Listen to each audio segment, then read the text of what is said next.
ದಿನ ಸುದಿನವಾಯಿತು. ಇಂದಿನ ರೇಷ ಮೂಲ ರಾಮಚಂದ್ರನ ಪದ ಕಮಲ ಕಂಡು ಇಂದಿನ ದಿನ ಸುದಿನವಾಯಿತು. ಈತನ ಪದ ಕಮಲಗಳ ವಿಧಾತ, ಈತನ ಪದ ಕಮಲಗಳ ವಿಧಾತ. ತನ್ನ ಸದನದೊಳಗೆ ಸೀತೆಯ ಸಹ ಪೂಜಿಸಿ ಇಕ್ಷ್ವಾಕು ನೃಪತಿಗೀತನು.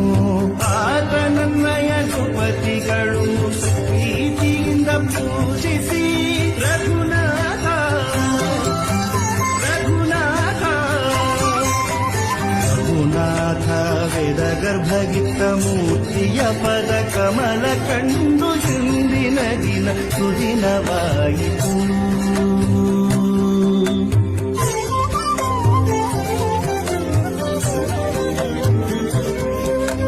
ಗಜಪತಿ ಭಂಡಾರದಲ್ಲಿ ಅಜಕರ ಕಮಲಾರ್ಚಿತ. ಭೂಮಿಜ ಸಹಿತರ ರಾಮನಿರಳು ನಿಜ ಜ್ಞಾನದಿ ತಿಳಿದು ಬೇಗ. ದ್ವಿಜರ ಗುರುಳೆ ನಿಪ ನಮ್ಮ ಸುಜನ ವಂದಿತ.